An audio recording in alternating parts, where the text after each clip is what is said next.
അമ്മ ഇപ്പം ഇതൊരു ഫാമിലി ബിസിനസ് ആണല്ലേ? അതെ, ചുരുക്കി ഫാമിലി പറഞ്ഞാല്. ബിസിനസ്. അപ്പൊ പുറത്തുനിന്നും ആരും എന്തായാലും ഇൻവെസ്റ്റേഴ്സ് അങ്ങനെയൊന്നും നോക്കുന്നില്ലായിരിക്കും. ഇൻവെസ്റ്റേഴ്സ് ഇല്ല. ഇല്ല. ഇല്ല, എല്ലാരും പറയുന്നുണ്ട് ദുബായിൽ ഫ്രാഞ്ചൈസി കൊടുക്ക്, അവിടെ ഫ്രാഞ്ചൈസി കൊടുക്ക്.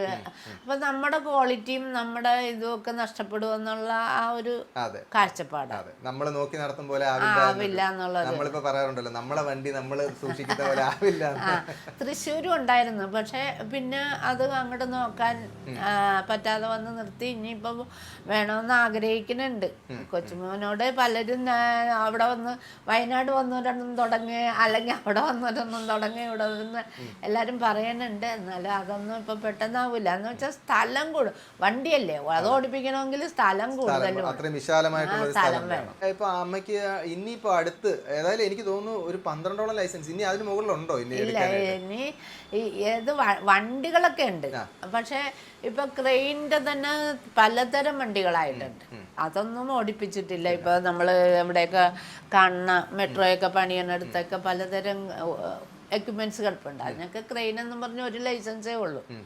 അപ്പൊ ഇനി ലൈസൻസിന്റെ വെറൈറ്റി വരാൻ ഇല്ല എന്നാ തന്നെ തോന്നുന്നു. ഇനിയിപ്പോ ട്രെയിനും പ്ലെയിനും ഒക്കെ മാത്രം കപ്പല് അതൊക്കെ ഉള്ളൂ ബാക്കി. ബോട്ട് ഓടിക്കണമെന്ന് ആഗ്രഹം ഉണ്ടായി, അത് ബോട്ട് ഓടിച്ചു വരും. സാമ്പ്രാണിക്കൊടി എന്നൊക്കെ പറയുന്ന ആ സ്ഥലത്ത് വേമ്പനാട്ട് കായലില് അമ്മ നിന്ന് ഓടിച്ചു. അത് ഞങ്ങൾ പോയ ആ വണ്ടി അല്ല ബോട്ട്, അതിന്റെ സ്രാങ്ക് പറഞ്ഞ് ഓടിക്കണമെങ്കിൽ ഇരുന്നോ ഓടിച്ചോന്ന് പറഞ്ഞ് അങ്ങേര് നമ്മളെ വലിയ ഈസി ആയിട്ട് തോന്നി. പക്ഷെ അതിന് കുറെ പഠിക്കാനുണ്ട് അത്ര. എന്തോ ഈ വെള്ളത്തിന്റെ ലെവലും കര, ചില സ്ഥലത്ത് കരയുണ്ടാവും, അവിടെയൊക്കെ പോയി ബോട്ട് തറഞ്ഞു പോയാൽ പൊളിയും അങ്ങനെയൊക്കെ ചെയ്യും. അപ്പൊ അതൊരു ഇത്തിരി എക്സ്പീരിയൻസ് ഉള്ളവർക്ക് മാത്രമേ ഓടിക്കാൻ പറ്റൂ. നല്ല ആഴമുള്ളിടത്തു കൂടി നമ്മൾ ഓട്ടോടിച്ച ആരും എതിരെ വരാനൊന്നുമില്ല. അതുകൊണ്ട് കരയിൽ ഓടിക്കുന്ന നമുക്കാണ് അല്ലേ. ഒരുപാട് ആൾക്കാർ ഇപ്പൊ ഞാൻ മനസ്സിലാക്കിയിട്ടുള്ള കുറെ സ്ത്രീകള് ലൈസൻസ് എടുത്തിട്ടുണ്ട്, പക്ഷെ അവര് നിരത്തുകളിൽ അവർ ഓടിക്കാൻ പേടിയുണ്ട്. പേടിയുള്ളവർ പലരും ഉണ്ട്, ഇപ്പോഴും പേടി മാറാത്തവരും ഉണ്ട്. ഇപ്പൊ നമ്മളെ പേടിയുള്ളവർക്ക് വേണ്ടി പ്രത്യേകതരം കോഴ്സുകൾ തുടങ്ങിയിട്ടുണ്ട്. ഇപ്പൊ ഒരു ധൈര്യത്തിന് മാത്രമാണെങ്കിൽ ഒരു 6 മണിക്കൂർ കൊണ്ട് ഒറ്റ ദിവസം കൊണ്ട്, സമയമില്ലാത്തവരാണെങ്കിൽ ഒറ്റ ദിവസം കൊണ്ട്, അല്ലെങ്കിൽ 2 ദിവസം കൊണ്ട് അവർക്ക് ആ കോഴ്സ് ചെയ്ത് കൊടുക്കും. അവരെ ABCD, അതായത് ആദ്യത്തെ ക്ലാസ് തുടങ്ങുന്നത് പോലെ തന്നെ എല്ലാ ക്ലാസ്സുകളും എടുത്ത് പാർക്കിങ് എല്ലാം A to Z പഠിപ്പിച്ചു കൊടുക്കും. അങ്ങനത്തെ ഒരു കോഴ്സ് ഉണ്ട്. പിന്നെ കുറച്ചും കൂടി ഒരു ദിവസം കൊണ്ടൊന്നും ആവില്ലെന്ന് തോന്നണവർക്ക് 1 വീക്ക് ഒരു ക്ലാസ് കൊടുക്കും.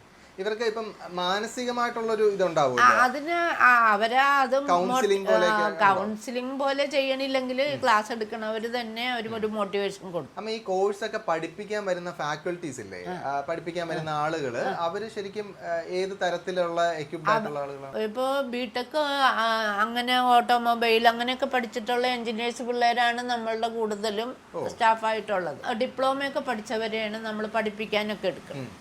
പിന്നെ അവർക്ക് നമ്മളുടേതായ ഇപ്പൊ എൻ്റെ മൂത്ത മോനെന്ന് പറഞ്ഞാൽ ഒരു ഡ്രൈവിങ്ങിന്റെ ഒരു ഒരു ബുക്കാണ്. അപ്പൊ അയാള് ചില ക്ലാസ്സുകൾ കൊടുക്കും. അപ്പൊ അങ്ങനെ അവരെ ആ തരത്തിൽ നമ്മുടെ തരത്തിലോട്ടാക്കിയെടുക്കും. ഇപ്പൊ പല സ്ഥലത്തും പഠിച്ചതും ഒക്കെ വേറെ തരത്തിലായിരിക്കുമല്ലോ.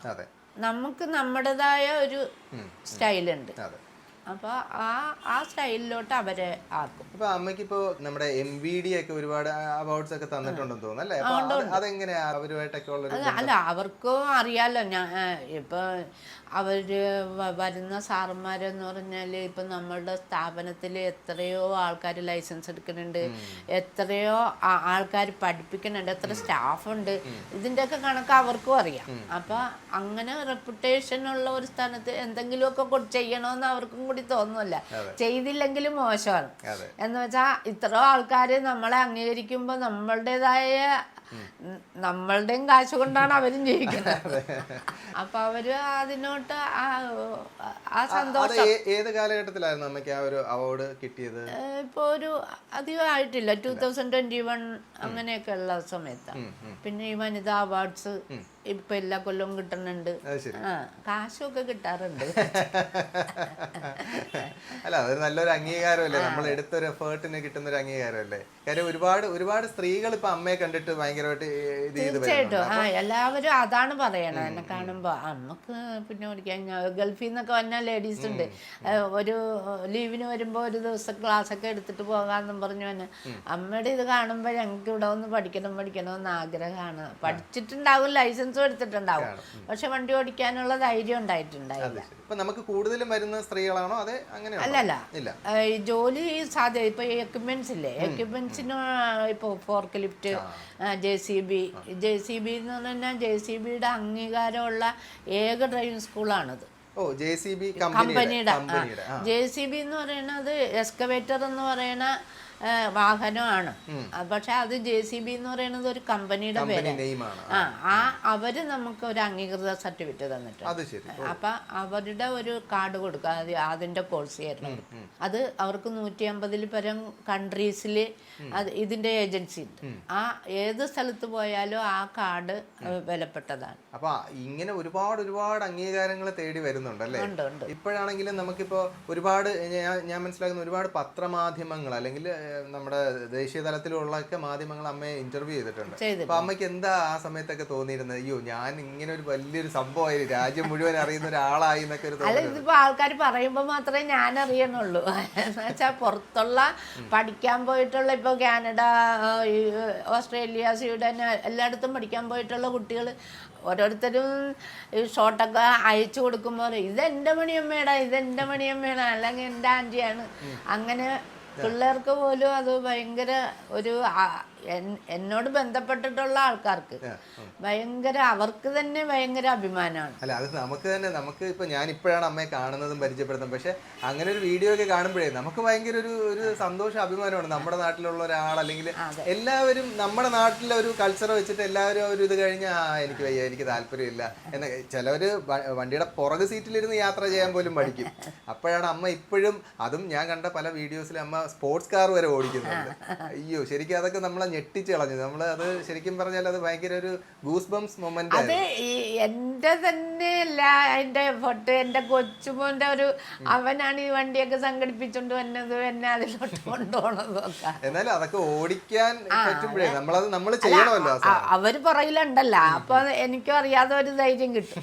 അമ്മ സ്പീഡിലൊക്കെ പോകാറുണ്ടോ? അതെ, അല്ല, അതിനു വേണ്ടി മാത്രമേ സ്പീഡിൽ പോവുള്ളൂ. അല്ലെങ്കിൽ ഞാൻ എപ്പോഴും എനിക്ക് എന്റെ മക്കള് തന്നെ വണ്ടി ഓടിക്കുമ്പോ സ്പീഡിൽ ഓടിക്കുന്നതിനോട് താല്പര്യം എപ്പോഴും സേഫ് ഡ്രൈവിംഗ് താല്പര്യം. പക്ഷെ ഇവരൊക്കെ എന്ന് പറഞ്ഞാൽ അഗ്രഗണ്യന്മാരാണ്. എന്നുവെച്ചാൽ എത്ര സ്പീഡിൽ പോയാലും ഒന്നും സംഭവിക്കില്ല. നമ്മളിപ്പോ പേടിച്ച് തലകുത്തി പറയും, എന്നാലും അവർക്ക് അത് കൺട്രോൾ ചെയ്യാൻ അറിയാം. പിന്നെ ഇപ്പോഴത്തെ ഇതില് നമ്മുടെ ഇവിടത്തെ ഒരു സിസ്റ്റം വെച്ചിട്ട് നമ്മുടെ ഒരു റോഡ് കൾച്ചറിനെ കുറിച്ച് അമ്മയ്ക്ക് എന്താ തോന്നിയിട്ടുള്ളത്? റോഡ് കൾച്ചറിനെ കുറിച്ച് ഒന്നും പറയാനില്ല. നമ്മളും കൊള്ളൂല, നമ്മുടെ റോഡും കൊള്ളൂല, നമ്മുടെ മിനിസ്ട്രിയും കൊള്ളൂല. അത്രയല്ല, റോഡ് നന്നാവണ്ടേ, റോഡ് നന്നാവില്ല. നമ്മളാണെങ്കിൽ റൂൾസ് ഒട്ട് പാലിക്കുകയില്ല. അവിടുന്ന് ഇവിടുന്ന് ഇടയിൽ നിന്നും ഒക്കെ അതിനെ കുറിച്ചൊരു കൃത്യമായ ഒരു അവയർനെസ് ഉണ്ടോ നമുക്കൊക്കെ തന്നെ? ഇല്ല. റെഗുലേഷൻസ് ഉണ്ട്, അതില് ഒരുവിധമുള്ള കാര്യങ്ങളൊക്കെ ഉണ്ട്. ഇത് ആ ലൈസൻസ് എടുക്കാൻ മാത്രം വായിക്കണതേ ഉള്ളൂ. അത് കഴിഞ്ഞാൽ പിന്നെ നമ്മളത് വിട്ട് പിന്നെ ആരെയും പറഞ്ഞിട്ട് കാര്യമില്ല. ഒരാളും സമയത്ത് വീട്ടിൽ നിന്ന് ഇറങ്ങൂല, ഓട്ടത്തിലാണ് പിന്നെ ഇത് അഡ്ജസ്റ്റ് ചെയ്യണം. അപ്പൊ വന്നതാ. പിന്നെ ഡ്രഗ്സിന്റെ ഉണ്ടല്ലോ, ഡ്രഗ്സ്. അപ്പൊ ഈ ഡ്രഗ്സ് എന്ന് പറഞ്ഞാല് നമ്മള് വിചാരിക്കുന്ന നമ്മള് പെർഫെക്റ്റ് ആണെന്നാണ്, പക്ഷെ കൺട്രോള് നമുക്കില്ല, കാഴ്ചപ്പാടും മങ്ങലാണ്. ഇപ്പൊ നമ്മള് പുതിയ കുറെ റൂൾസും കാര്യങ്ങളൊക്കെ കൊണ്ടുവന്ന് വരാൻ ശ്രമിച്ചുവെങ്കിലും അതൊന്നും അത്ര അങ്ങോട്ട് ഫലവത്തായില്ല. ഇപ്പൊ ഇവിടെയൊക്കെ ടെസ്റ്റ് നടക്കുന്നത് അവർ പറയുന്ന റൂൾസിൽ തന്നെയാണ് ടെസ്റ്റ് നടക്കുന്നത്. ടഫാണ് കാര്യങ്ങള്.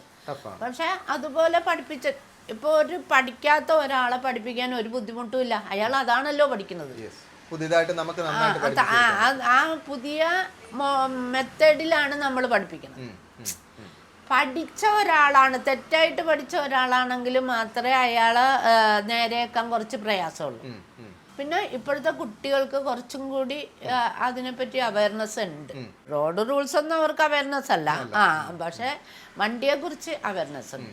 നമ്മുടെ സിസ്റ്റവും കുറച്ചുകൂടെ അത് ആൾക്കാരിലേക്ക് എത്തിക്കാനുള്ള ഒരു ശ്രമം നടത്തണമെന്ന് നമുക്ക് തോന്നിയിട്ടില്ലേ? പിന്നെ തീർച്ചയായിട്ടും. കാര്യം ഇപ്പൊ നമ്മൾ തന്നെ ചില റോഡുകളിൽ പോകുമ്പോൾ ചില മാർക്കിങ്സ്, പുതിയ ചില മാർക്കിങ്സ്, അതൊന്നും നമുക്ക് നമ്മുടെ ഇപ്പോൾ ഒരു അടുത്തിടെ ഒരു വണ്ടി ഞാൻ ഓടിച്ച് അതിൽ ഈ ബ്രേക്ക് തന്നെത്താനെ ഈ ലൈനുള്ളിടത്ത് ബ്രേക്ക് തന്നെത്താനെ അപ്ലൈ ആവും. പക്ഷേ നമ്മുടെ റോഡിൽ എല്ലായിടത്തും ലൈനില്ല, അപ്പൊ പിന്നെ വണ്ടി പോയിരിക്കും. കുറേ പാടുകൾ മാത്രമേ അവിടെ ഇവിടെയൊക്കെ ആയിട്ട് അല്ലേ, മാർക്കിങ്സ് ഒന്നും അതാണ് പറഞ്ഞത്, ആ റോഡിന്റെ സിസ്റ്റം തകരാറിലാണ്, നമ്മുടെ ആൾക്കാരുടെ സിസ്റ്റവും തകരാറിലാണ്. നമ്മൾ അതിലങ്ങ് യൂസ്ഡ് ആയിപ്പോയി. എതിലെ കൂടി വേണമെങ്കിലും കയറി വരും, ആർക്ക് മുൻഗണന കൊടുക്കണമെന്നില്ല, ഇതെല്ലാം നമ്മൾ പഠിക്കുന്നുണ്ട്. ആർക്കൊക്കെ മുൻഗണന കൊടുക്കേണ്ടത് എന്നൊക്കെ നമ്മൾ പഠിക്കുന്നുണ്ട്. പക്ഷെ അതൊന്നും പ്രായോഗികമാക്കണില്ല.